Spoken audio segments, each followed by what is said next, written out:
Добрый день, меня зовут Элвакян Арман Каренович, я ветеринарный врач ветеринарной клиники «В добрые руки», врач-хирург, невролог, нейрохирург. Однако сегодня вам расскажу не только о неврологических патологиях, но и немножко о другом. Первая тема, которую мы сегодня затронем, это инсульты собак, вернее даже не только у собак, а у животных. Для начала, я думаю, надо дать определение тому, что называется инсультом.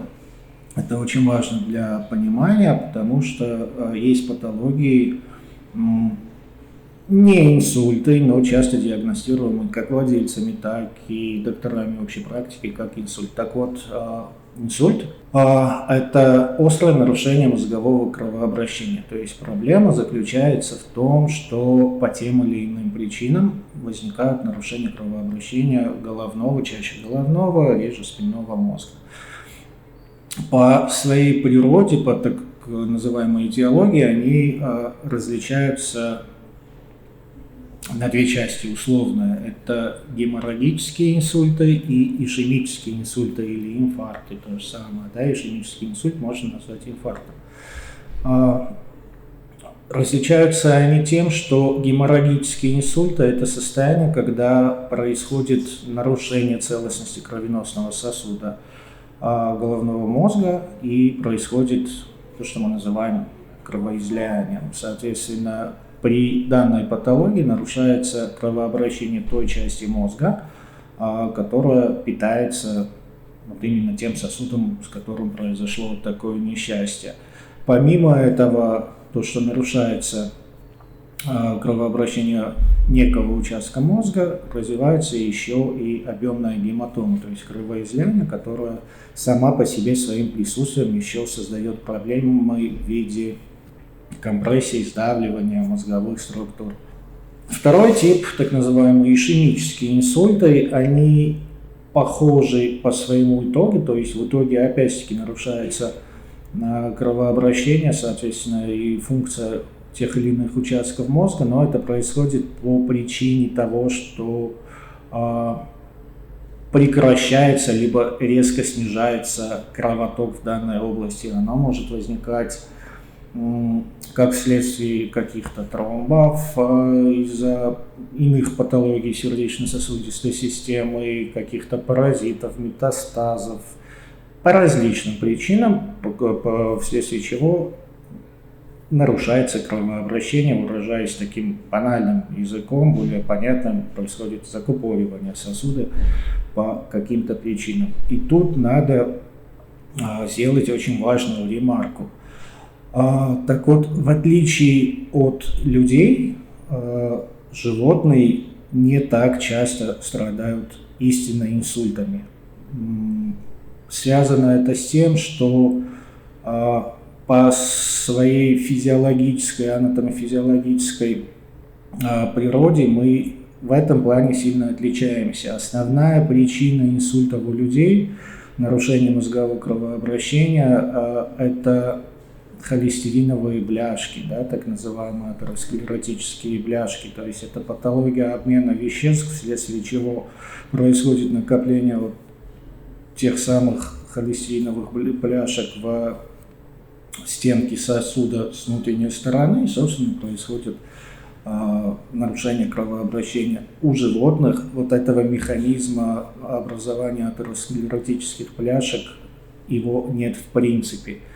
И, собственно, это основная причина, почему не надо сравнивать и путать инсульты у людей и у собак. И с этим же связано с тем, что у людей бывает достаточно большое количество инсультов, у животных, в принципе, это редкость, если честно.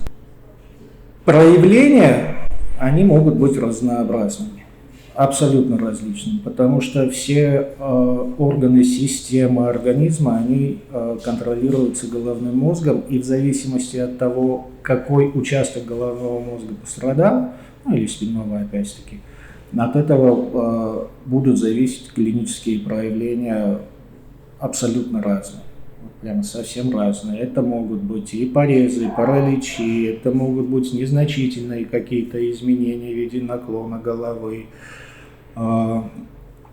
вариабельны, повторюсь, они могут быть совсем различные. С чем не надо путать?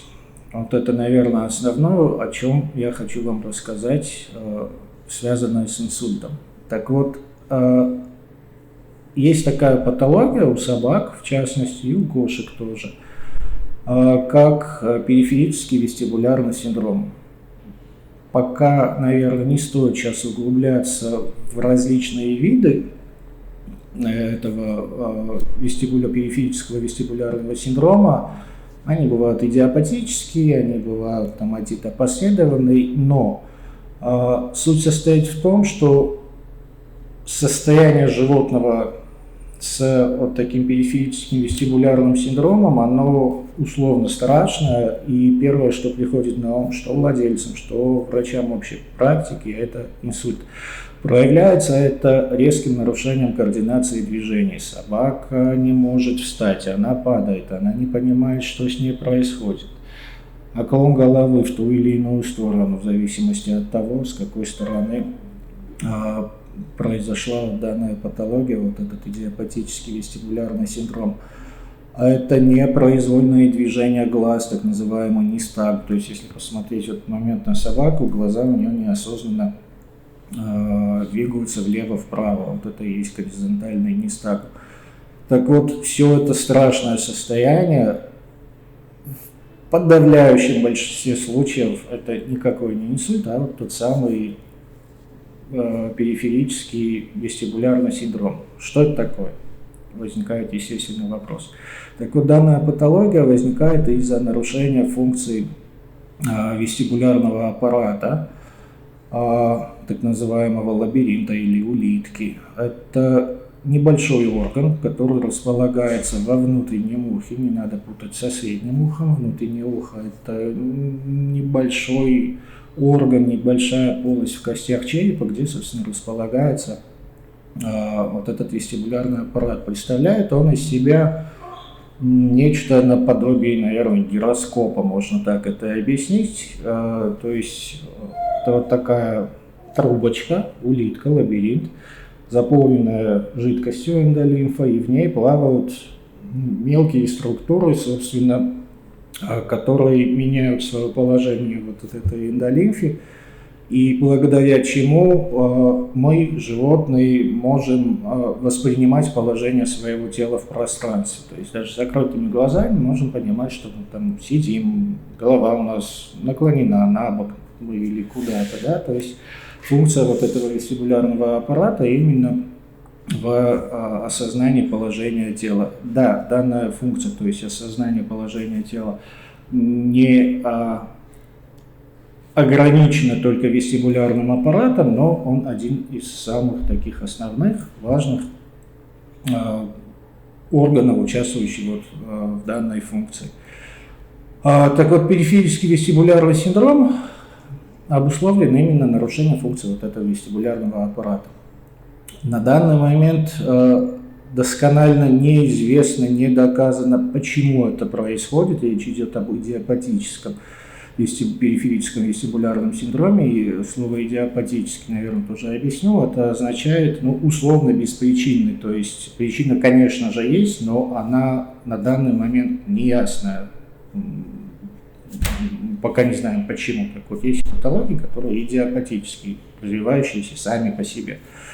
Так вот, почему развивается вот этот идиопатический периферический вестибулярный синдром, не совсем понятно. Из расхожих, наиболее поддерживаемых мнений это нарушение структуры вязкости вот той самой эндолимфы, то есть жидкости, которая циркулирует в этом вестибулярном аппарате, и, собственно, вследствие этого нарушается функция самого органа. Помимо идиопатического периферического вестибулярного синдрома есть еще и атитопоследованные, назовем это так, то есть в итоге то же самое, нарушение функции вестибулярного аппарата, но оно не идиопатическое, то есть не само по себе, а связано с иными воспалениями, в частности с патологиями наружного и среднего уха. Когда есть хронические отиты, это воспаление переходит дальше на внутреннее ухо, собственно, мы получаем тот же самый периферический вестибулярный синдром. В данном случае лечение заключается в лечении основного заболевания, то есть отитов, и в подавляющем большинстве случаев при удачном лечении и контроле отитов вестибулярные, то есть неврологические проблемы, симптоматика, она тоже нивелируется. Что касается идиопатического, в плане лечения это очень интересное заболевание. Как бы парадоксально это ни звучало, в целом особого лечения оно не требует. В 95 с лишним процентах случаев состояние стабилизируется и разрешается самостоятельно в течение первых 3 суток, 72 часов. Это вот такой очень характерный признак, то есть проходит нестальг, проходит нарушение координации, и животное восстанавливается. Да, возможно, там в течение определенного времени может сохраняться еще небольшой наклон головы, но, опять-таки, конкретного идиотропного лечения не существует, да, оно и, собственно, не требуется. Задача доктора состоит именно в дифференциации причин возникновения вот такого вестибулярного синдрома периферического. Если это идиопатический, то в принципе по большому счету ничего делать не надо. Если это отитопоследованные патологии, то терапия проводится на лечение, как уже сказал, основного заболевания отита.